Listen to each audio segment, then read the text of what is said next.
Hello tout le monde, bienvenue sur cette nouvelle vidéo ici sur la chaîne Epatube Gaming. J'espère que vous allez tous bien, que vous êtes tous bel et bien en forme. Alors, les quarts de finale sont terminés. On a eu pas de surprise de ma part, je me l'attendais, je dois vous l'avouer.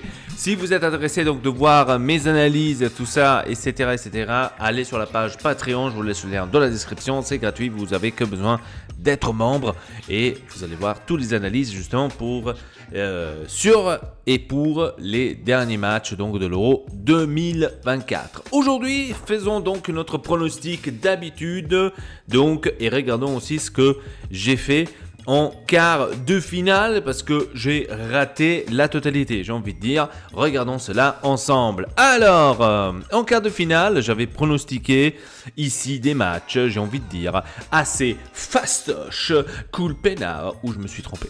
Ouais, c'est comme ça. J'ai pas eu beaucoup de points, donc j'ai eu que 14 points en quart de finale.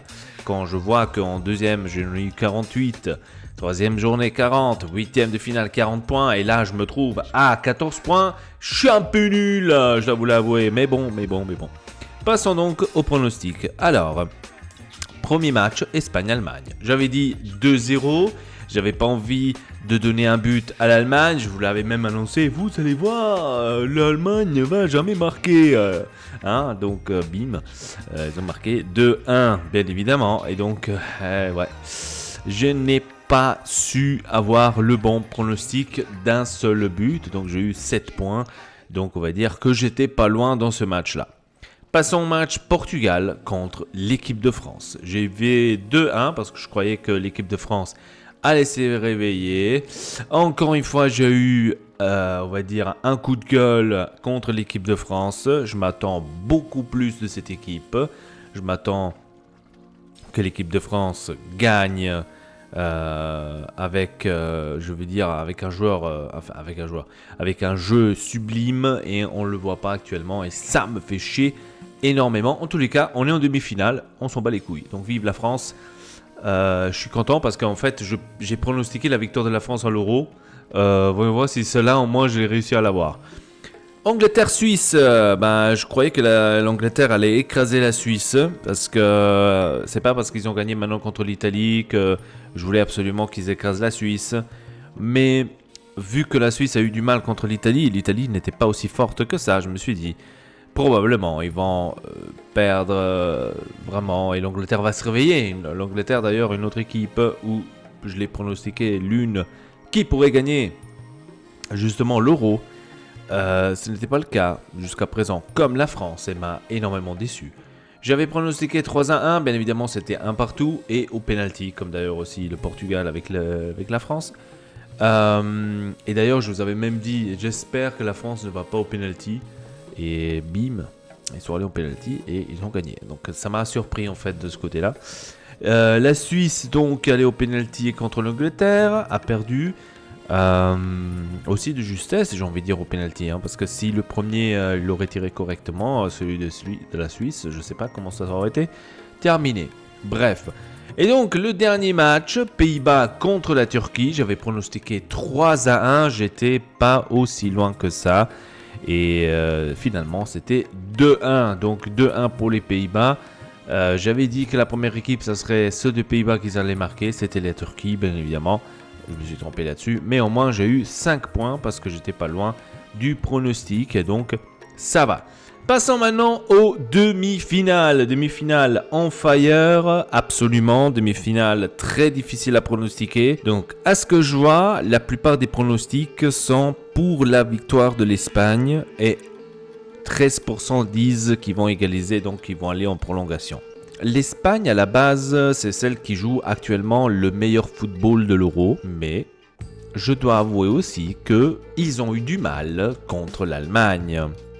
Donc c'est pas que l'Espagne, par hasard, quand elle joue contre des grandes équipes, ils ont peut-être un peu plus du mal.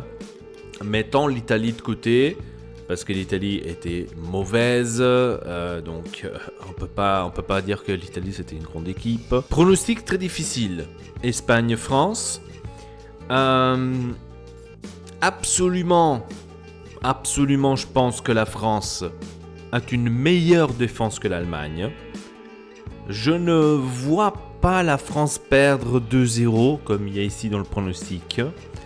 2-0, je la vois pas. Je opte aussi pour un partout qui vont aller en prolongation, absolument. Et je pense que cela va s'arrêter en prolongation. Je ne pense pas qu'ils vont aller au penalty.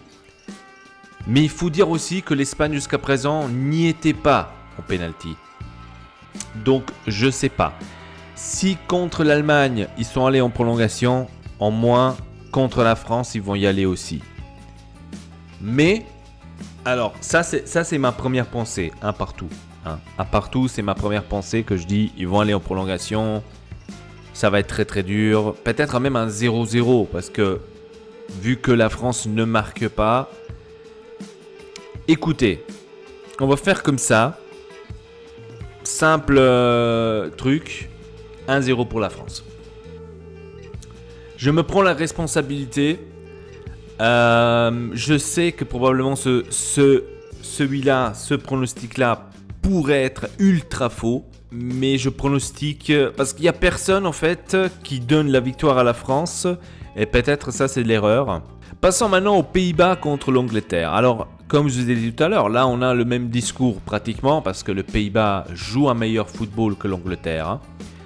Là en fait, les deux matchs, c'est en fait l'équipe qui joue le meilleur foot contre l'équipe, celle qui me déçoit le plus, qui m'a pas donné encore les satisfactions qu'il aurait dû me le donner. Je vois qu'ici c'est 50-50. Victoire Pays-Bas, victoire Angleterre, match nul, donc aller en prolongation.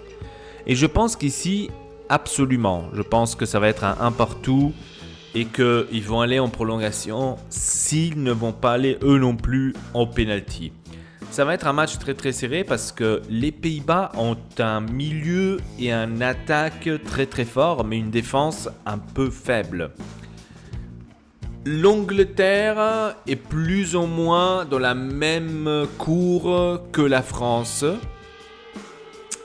Ils ont une très belle défense, un très beau milieu de terrain et aussi un très beau attaque avec Harry Kane. C'est difficile, ça c'est les deux pronostics les plus difficiles.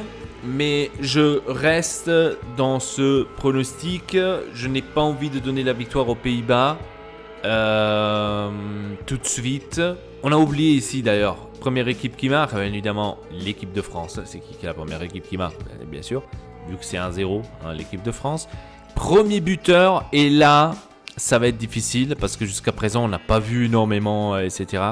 Mais je pense, pour se faire pardonner, c'est Thuram qui marquera. Je le dis. Pays-Bas-Angleterre, bon là c'est un partout. Je pense que les premiers à marquer, ça va être les Pays-Bas parce que eux ils jouent mieux. Le buteur de celui des Pays-Bas, je vais aller vers la défense et je vais dire Dumfries.